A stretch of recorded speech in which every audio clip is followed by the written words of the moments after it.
سلمت لك أمري ولك في حكمتك مقصد. Bismillahirrahmanirrahim. Assalamualaikum warahmatullahi wabarakatuh.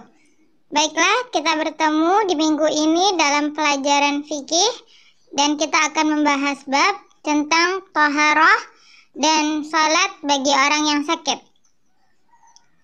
Thaharah itu adalah bersuci yang dilakukan sebelum kita melakukan salat. Ya, thaharah itu bisa disebut dengan berwudu. Salat merupakan rukun Islam yang kedua.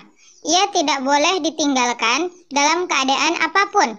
Bahkan ketika seseorang sedang sakit sekalipun. Jadi, bagaimanapun kita, apakah kita dalam keadaan sakit, salat tetap menjadi kewajiban. Salat tidak menjadi wajib bila kita itu dalam keadaan koma. Karena bila kita tidak sadarkan diri, kita tidak dibebani dengan kewajiban sholat. Sholat wajib diawali dengan taharah, baik berwudu maupun mandi. Namun, ada kondisi tertentu yang menyebabkan seseorang tidak bisa berwudu atau mandi. Misalnya, seseorang yang sedang sakit dan tidak mungkin menyentuh air. Bagi orang tersebut, Allah sudah memberikan petunjuk mengenai cara bersuci, yakni dengan cara tayamum menggunakan debu yang suci. Terkait hal itu Allah Ta'ala berfirman dalam surah Al-Ma'idah ayat 6.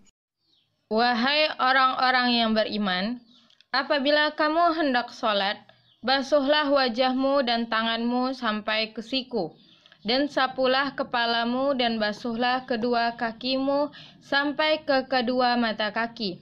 Jika kamu janab, maka mandilah. Dan jika kamu sakit atau dalam perjalanan atau kembali dari tempat buang air atau menyentuh perempuan an-nisa sementara kamu tidak memperoleh air, maka bertayamumlah dengan debu yang suci. Usaplah wajahmu dan tanganmu dengan debu itu. Berdasarkan ayat tersebut, siapapun yang akan mengerjakan sholat wajib berwudu terlebih dahulu. Tentu, berwudu itu menggunakan air yang suci dan mensucikan. Adapun bagi orang sakit, apabila ia khawatir sakitnya akan bertambah parah jika terkena air, maka ia boleh mengganti wudu dengan tayamum. Lantas, bagaimana cara kita bersuci atau taharah kalau kita sakit? Nah, yang pertama, wajib bagi orang yang sakit untuk bersuci dengan air, seperti yang kita sebutkan, yaitu dia wajib berwudu ketika terkena hadas asghar atau hadas kecil. Jika terkena hadas akbar atau hadas besar, dia diwajibkan untuk mandi.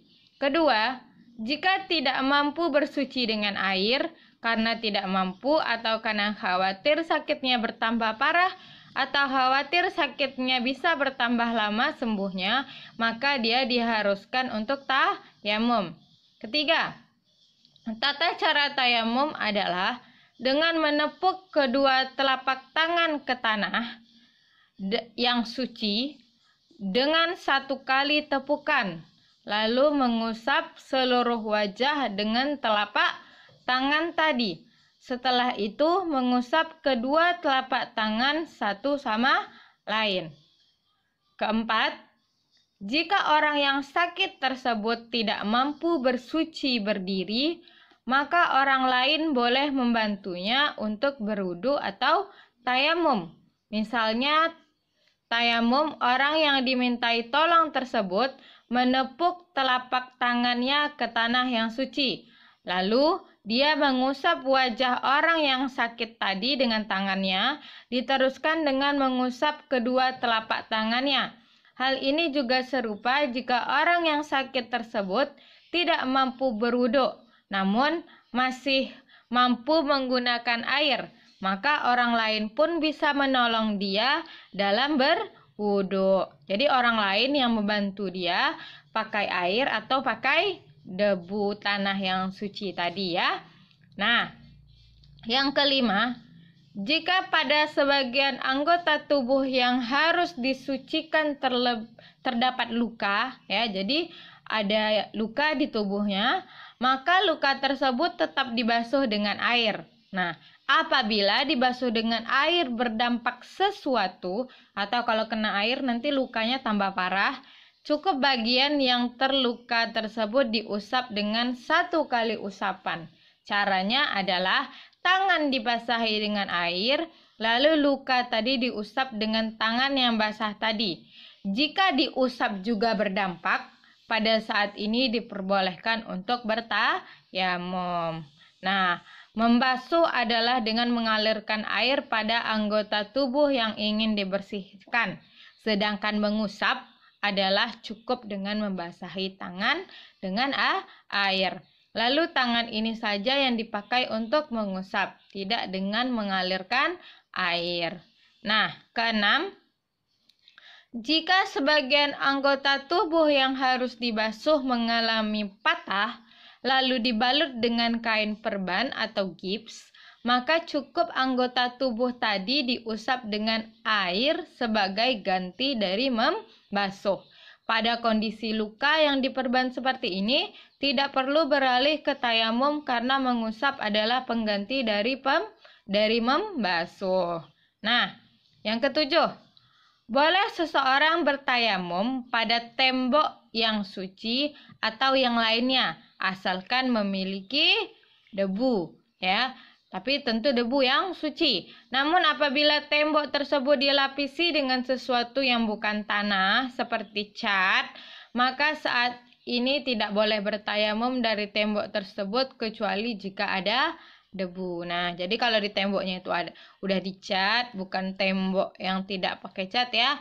Nah, jadi boleh tetap bertayamum dengan tembok itu kecuali jika ada debu. Kedelapan, jika tidak ditemukan tanah atau tembok yang memiliki debu, maka tidak mengapa menggunakan debu yang dikumpulkan di suatu wadah atau di sapu tangan. Kemudian setelah itu bertayamum dari debu tadi. Kesembilan, jika kita telah bertayamum dan kita masih dalam keadaan suci, belum melakukan pembatalan, sehingga masuk waktu sholat berikutnya, maka kita cukup mengerjakan sholat dengan menggunakan tayamum yang pertama tadi. Tanpa perlu mengulang tayamum lagi karena masih dalam keadaan toharoh selama belum melakukan pembatal. Ke-10, wajib bagi orang yang sakit untuk membersihkan badannya dari setiap najis. Jika dia tidak mampu untuk menghilangkannya dan dia sholat dalam keadaan seperti ini, sholatnya tetap sah dan tidak perlu diulang. Ke-11, wajib bagi orang yang sakit mengerjakan sholat dengan pakaian yang suci. Jika pakaian tersebut terkena najis, maka wajib dicuci atau diganti dengan pakaian yang suci. Jika dia tidak mampu untuk melakukan hal ini dan sholat dalam keadaan seperti ini, sholatnya tetap sah dan tidak perlu diulangi. Ke-12, wajib bagi orang yang sakit mengerjakan sholat pada tempat yang suci. Apabila tempat sholatnya seperti alas tidur atau bantal terkena najis, wajib najis tersebut dicuci dan diganti dengan yang suci, atau mungkin diberi alas lain yang suci. Jika tidak mampu untuk melakukan hal ini dan tetap sholat dalam keadaan seperti ini, sholatnya tetap sah dan tidak perlu diulangi. Dan yang terakhir, tidak boleh bagi orang yang sakit mengakhiri sholat sehingga keluar waktunya dengan alasan karena tidak mampu untuk bersuci. Bahkan orang yang sakit ini tetap wajib bersuci sesuai dengan kadar kemampuannya, sehingga dia dapat sholat tepat waktu, walaupun badan, pakaian, atau tempat sholatnya dalam keadaan najis dan tidak mampu dibersihkan atau disucikan. Nah, jelas ya. Jadi, sekalipun kita dalam keadaan sakit, sholat tetap menjadi kewajiban. Bila kita tidak bisa sholat berdiri, duduk. Bila tidak bisa duduk, maka berbaring ya. Nah, seperti itu yang akan kita bahas di selanjutnya, bagaimana cara sholat orang yang sakit. Nah, sholat 5 waktu merupakan kewajiban yang tidak boleh ditinggalkan, baik dalam keadaan sehat maupun sedang sakit, baik ketika bermukim maupun sedang bepergian. sekian. Meskipun begitu, agama Islam memberikan rukhsah ya. Jadi tetap ada keringanan untuk orang yang sedang sakit. Lalu bagaimana keringanannya tersebut? Salat harus dilaksanakan dengan sempurna sesuai dengan syarat-syaratnya. Misalnya berdiri dan menghadap ke arah kiblat. Apabila seseorang sedang sakit sehingga tidak mampu memenuhi semua syarat sah salat, maka Islam memberikan keringanan baginya, yaitu orang tersebut diperbolehkan salat dengan cara semampunya.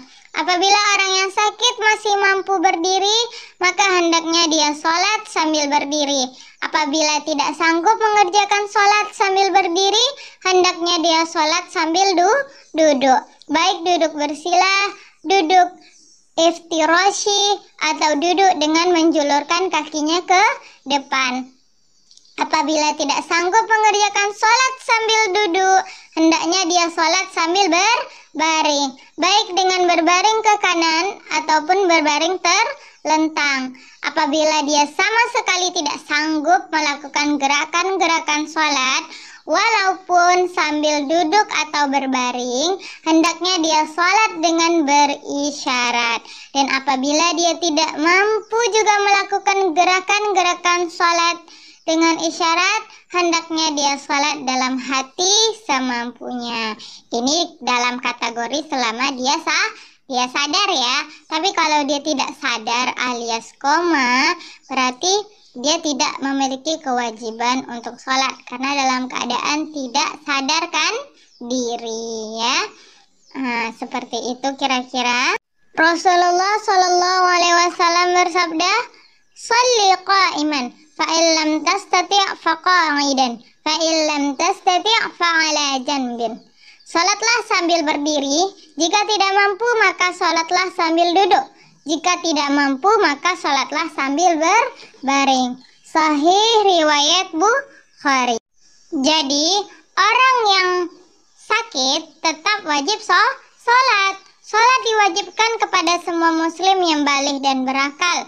Merekalah mukallaf, orang yang terkena beban syariat. Yang dibolehkan untuk meninggalkan salat adalah orang yang bukan mukallaf, yaitu anak yang belum baligh dan orang yang tidak berakal. Rasulullah Shallallahu Alaihi Wasallam bersabda, "Rufi'al qalam an salasah, anin naim hatta yastayqis, wa anis sabi hatta yahtalim, wa anil majnuni hatta yaqil." Pena atau catatan amal diangkat dari 3 jenis orang.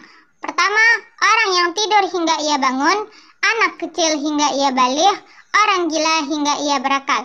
Hadis riwayat An-Nasa'i, Abu Dawud, Ibnu Hibban, disahihkan Albani dalam Sahih Al-Jami'. Demikian juga yang dibolehkan untuk meninggalkan sholat adalah wanita haid dan nifas. Ibunda Aisyah radhiyallahu anha pernah ditanya, "Atajzi ihdana salataha istahurat?" Faqalat, "Aharuriyah anti kunna nadhidu ma'an nabi sallallahu alaihi wasallam fala ya'murunna bih." Apakah kami perlu mengganti salat kami ketika sudah suci? Aisyah menjawab, "Apakah engkau seorang wanita Haruriyah atau Kharij? Dahulu kami mengalami haid di masa Nabi sallallahu alaihi wasallam, namun beliau tidak memerintahkan kami untuk menggantinya." Hadis riwayat Bukhari. Maka bisa kita lihat bahwa ternyata orang sakit tidak dikecualikan, sehingga tidak ada uzur untuk meninggalkan sholat selama ia baligh, berakal, tidak haid, dan tidak nifas. Tapi tetap ada rukhsah seperti yang telah kita sebutkan di atas tadi ya, sebutkan sebelumnya, yaitu keringanan-keringanan bagi orang yang sakit. Pertama, dibolehkan untuk tidak sholat berjamaah di masjid, tentu ya, karena kalau dia laki-laki tentu dia wajib sholat di masjid. Tapi apabila dia dalam keadaan sakit, maka dia dibolehkan untuk tidak sholat berjamaah di masjid. Dalam keadaan kondisi sakit, terkadang menimbulkan masyaqqah untuk pergi ke masjid, yaitu kesulitan. Nabi Shallallahu Alaihi Wasallam pun ketika beliau sakit parah, beliau tidak sholat di masjid, padahal beliau yang biasa mengimami orang-orang. Beliau memerintahkan Abu Bakar untuk menggantikan posisi beliau sebagai imam. Aisyah radhiyallahu anha berkata, "Anna Rasulullah sallallahu alaihi wasallam qala fi mardihi, muru Abu Bakrin yusalli bin nas." Rasulullah sallallahu alaihi wasallam ketika sakit, beliau bersabda, "Perintahkan Abu Bakar untuk sholat atau mengimami orang-orang." Hadis riwayat Bukhari. Ibnu Abbas radhiyallahu anhu mengatakan, "Laqad ra'aituna wa ma yatakhallafu 'anis shalah illa munafiqun qad ulima nafaquhu aw maridun." Aku melihat bahwa kami para sahabat memandang orang yang tidak sholat berjamaah sebagai orang munafik atau sedang sakit. Dalil-dalil ini menunjukkan bolehnya orang yang sakit untuk tidak menghadiri sholat berjamaah. Kemudian dibolehkan menjamak sholat.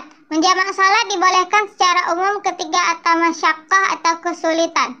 Ya, para ulama mengatakan alasan Nabi Shallallahu Alaihi Wasallam menjamak karena ada masyaqqah. Syekh Islam Ibnu Taimiyah mengatakan dibolehkannya mengqasar sholat hanya ketika safar secara khusus. Tidak boleh dilakukan pada selain safar. Adapun menjamak sholat dibolehkan ketika ada kebutuhan dan uzur. Maka orang yang sakit, jika sakitnya membuat ia kesulitan untuk sholat pada waktunya masing-masing, dibolehkan baginya untuk menjamak sholat. Yang ketiga, dibolehkan sholat sambil duduk jika tidak mampu berdiri, yang kita sebutkan tadi. Keempat, dibolehkan sholat sambil berbaring jika tidak mampu. Ya, nah itu dia. Jadi kalau kita tidak mampu untuk duduk berdiri, maka kita boleh duduk. Nah, kemudian dibolehkan sholat semampunya jika kemampuan terbatas. Jika orang sakit sangat terbatas kemampuannya, seperti orang sakit yang hanya bisa berbaring tanpa bisa menggerakkan anggota tubuhnya, namun masih berisyarat dengan kepala, maka ia sholat dengan sekedar gerakan kepala, ya nak. Kemudian yang keenam, dibolehkan tidak menghadap kiblat jika tidak mampu dan tidak ada yang membantu. Nah, seperti itu kira-kira ya. Jadi kalau tidak ada yang membantu, misalnya posisi kita ketika di rumah sakit tidak menghadap ke kiblat, maka kita tidak apa-apa dan tidak masalah untuk tidak sholat menghadap ke kiblat, karena kita dalam keadaan uzur ya, dalam keadaan sakit yang mana kita tidak mampu untuk berdiri misalnya, atau tidak ada orang di sekitar kita yang bisa membantu. Baiklah, sampai di sini pembahasan kita tentang toharoh dan sholat orang yang sakit, ya nak. Nah, maka tugas kita untuk tugas fikih kali ini adalah cukup dengan menyimak dan mendengarkan saja pembahasan kita yang telah Ustazah sampaikan secara singkat ya. Nah, jadi semoga dengan ini anak Ustazah bisa lebih paham lagi bagaimana toharoh dan sholat bagi orang yang sakit. Silakan disimak dan didengarkan. Kemudian nanti seperti biasa, bila sudah disimak dan didengarkan, japri ke Ustazah karena akan Ustazah beri nilainya ya. Oke, sampai di sini pembahasan kita. Assalamualaikum warahmatullahi wabarakatuh.